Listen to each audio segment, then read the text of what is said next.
Hey everyone, ever come across a word that just like perfectly sums up something you felt, but never quite knew how to express? Yeah, Well, today absolutely. we're going deep on 10 words Ooh, I like it. that have that kind of power. Yeah. Words that can like add depth and richness to how you experience life. And It's so true because we're going beyond just like the dictionary definitions. Right. We're going to uncover all the nuances, like the emotional weight of these words and the ways these words can actually shape how you view the world. It's true. It's like you're eavesdropping on a chat between two friends who put this list together, Okay. Alex and Alexa, and they start off with the word abundance. Okay. And Alex is picturing, like a market just overflowing with like colorful fruits. Yeah, but abundance isn't just about like a quantity of something. Right. It's like a whole mindset. Right.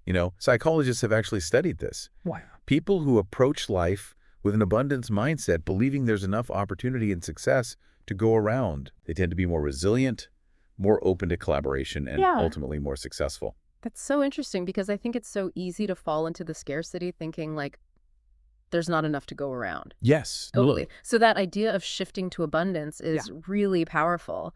Okay, so their next word is jubilant. Jubilant. And they give the example of like students winning a competition. Yes.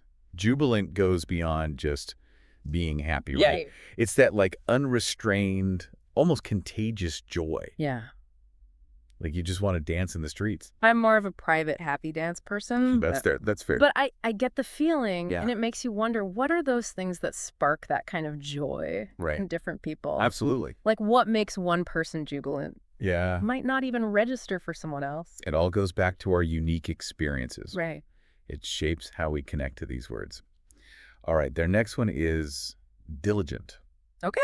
Diligent, I'll admit. Not the most like flashy word. It's not the most exciting word, but I'm curious to see how they kind of elevate it beyond just doing your homework. Because diligent is all about like consistent effort and dedication applied to any field. Okay. So Angela Duckworth, who wrote the book Grit, found that diligence, that ability to stay focused on a long-term goal, it's actually a better predictor of success than just talent alone. Interesting. So it's about showing up every day, even when it's not glamorous. Yeah, that makes diligent way more compelling. Like it's the secret ingredient that separates the dreamers from the doers. The achievers, Okay, so shifting gears to something a bit calmer. Okay. Their next word is serene. Serene. And they use the image of like a moonlit lake. Serene evokes such stillness and tranquility. Yeah. But it's not just a feeling. Right. Studies show that getting to that state of serenity, like through meditation or spending time in nature, it can actually lower your blood pressure, reduce stress hormones, and even improve your sleep. Different cultures even have unique interpretations of what serenity means to them. It's not just feeling good, it's good for you. Exactly. Okay. And it makes you think about how these words connect to something deeper within us. So true. Okay, so what's next? All right, up next we have eloquent. Eloquent. They use the example of a captivating speaker at an event. Okay. Eloquent to me is someone who can articulate their thoughts clearly and persuasively. Yeah, but there's got to be more to it than that. Right. So eloquence is about choosing words that resonate with your audience. Yes. Weaving in like compelling stories, metaphors, and conveying your message with passion and conviction. Oh, I like that. So think about the speakers who really captivate you. Yeah. They don't just inform you, they inspire you. Yeah, and I think it also makes me think about how eloquence can be used for good or for bad. Ooh, that's a good point. Like it can be used to manipulate. It highlights that responsibility we have when we use language. Yes. With power. Powerful. Okay, so their next word is compassion. Compassion. And they give the example of someone who opened an animal shelter out of their deep compassion for animals. Okay. So compassion is a driving force for positive change. It goes beyond just sympathy. Right. It's about feeling someone else's pain as your own. Yeah. And being moved to take action to actually relieve that suffering. I think it's interesting because you can feel compassion for someone without necessarily agreeing with their choices or, their actions. It's about recognizing their humanity. Beautifully said.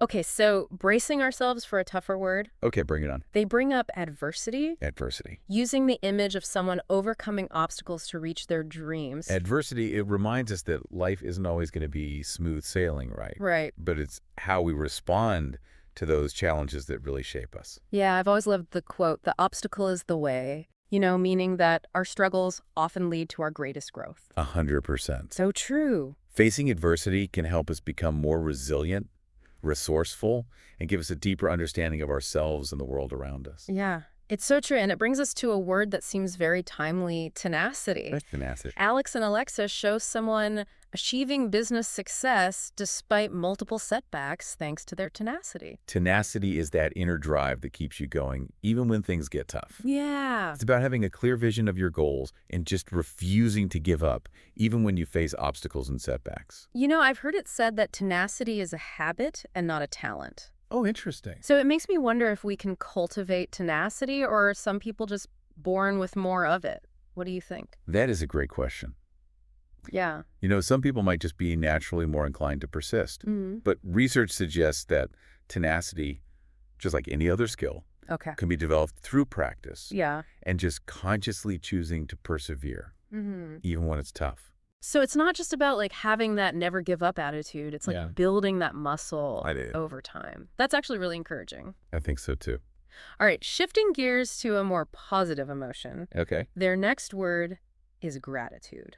Gratitude. They talk about expressing gratitude for family support. Gratitude's more than just saying thank you, right? Yeah. It's about cultivating a deep appreciation for all the good things in your life, big and small. Yeah. Studies show that practicing gratitude can actually have a really big impact. Wow. On our well-being. Okay. Like boosting your happiness, strengthening relationships, even improving your physical health. I've definitely noticed that when I take time to consciously appreciate things, even just simple things like a sunny day or a good cup of coffee, it just shifts my mood a little bit and helps me focus on the positive. It's like a mental reset. Yeah, a reset button. Yeah. Okay, so we've explored these 10 powerful words. What are some key takeaways from Alex and Alexa's conversation? One of the biggest things they emphasize is to move beyond simply knowing the definitions of these words. Okay. Right. It's about actively incorporating them into your daily life. Yeah. They even talk about things like writing in a journal using these words. Yes. Like gratitude abundance, or describing your day using words like serene and jubilant. I love that. It's like making those words part of your inner dialogue. Exactly. And they recommend some practical tips for just expanding your vocabulary in general. Okay. Like using flashcards, finding real-world examples, Yeah. having discussions just like we are. Yes. And let's not forget about synonyms. Oh, synonyms are so powerful. Exploring synonyms can really help deepen our understanding of words' nuances. 100%. And help us express ourselves more precisely. Okay, give me an example. Okay, so instead of just saying jubilant, you could use words like elated, exuberant, or thrilled. Yeah. Each conveying a slightly different shade of that overflowing joy. Yeah. I like that a lot. Right. And for serene, we might use peaceful, tranquil, or even composed. Understanding synonyms allows us to choose the words that most accurately reflect the specific emotion or situation. It's like having a whole palette of words to choose from, and it makes your communication so much more vibrant. It does. And of course, pronunciation matters too. Oh, absolutely. I've definitely had times where I've mispronounced a word. Oh, yeah. And it's made for some awkward situations. Happens to the best of us. Yeah. Clear communication relies on both vocabulary and proper pronunciation. For sure. It's about conveying your message with confidence and clarity. I love that. And speaking of practical applications, Alex and Alexa, they even mentioned how expanding your vocabulary can help you with exams like the IELTS and the TOEFL. That's true. A richer vocabulary can help you articulate your thoughts more effectively, which is essential for academic success, professional advancement, and even just navigating everyday conversations with greater ease and confidence. I think what really struck me about their conversation was that they view these 10 words not just as tools for communication, but as pathways to a richer, more fulfilling life. Yeah, they emphasize that it's not just about knowing the definitions. Right. It's about embodying these words in your actions and interactions. Exactly. It's about approaching challenges with tenacity, embracing moments of serenity, expressing gratitude, and communicating with eloquence. These aren't just abstract concepts. They're pathways to a more fulfilling and joyful life. It's like they're saying that by embracing these words, we're not just expanding our vocabulary, we're expanding our capacity for joy. Yes. Resilience and connection. 100%. It makes you think about the power words have. Absolutely. To shape our thoughts, our emotions, and ultimately our experiences. It's like these words are less about like their actual definition and more like a recipe. You add a dash of tenacity, a sprinkle of gratitude, a healthy helping of compassion. Oh, I love that analogy. Right. It shows how we can consciously choose to cultivate these things in our lives. Right. You're not waiting for it to magically appear. Right. You're making a choice. Yes. To incorporate it into your thoughts and actions. So instead of just admiring these words from afar, we're challenged to put them into practice. Yes. To be more eloquent in how we communicate, more compassionate in our interactions, more tenacious in pursuing our goals. It's where the real transformation happens, right? Yeah. When we go beyond simply understanding it and we start living it. This has been such an eye-opening conversation. Me too. It's made me realize that sometimes we need to revisit words that we think we know. Oh, yeah. With fresh eyes. Totally. It's like we dusted off these 10 words and rediscovered their power. Yeah. They're not just entries in a dictionary. Right. They're keys to a richer, more meaningful life. So to wrap things up, what would you say is the biggest takeaway for our listeners today? I think the biggest takeaway is these 10 words. They're not just about like enriching your vocabulary. They're about enriching your life, approaching challenges with tenacity, embracing serenity, expressing gratitude, communicating with eloquence. Yeah. Those aren't just like abstract concepts. Right. They're pathways to a more fulfilling and joyful life. Beautifully put. It's like they've given us this toolkit for navigating life with more intention, grace, and purpose. And we can take that toolkit with us everywhere. It's true. Those words are always there for you. So, dear listener, we encourage you to not just contemplate these words, but actually use them. Yes. Weave them into your conversations, sprinkle them into your writing, let them guide your actions, and you might be surprised by the ripple effects. Absolutely. Well, thanks for joining us on this deep dive. It's been a pleasure. We hope you discovered a few new gems to add to your own vocabulary and your life. Until next time.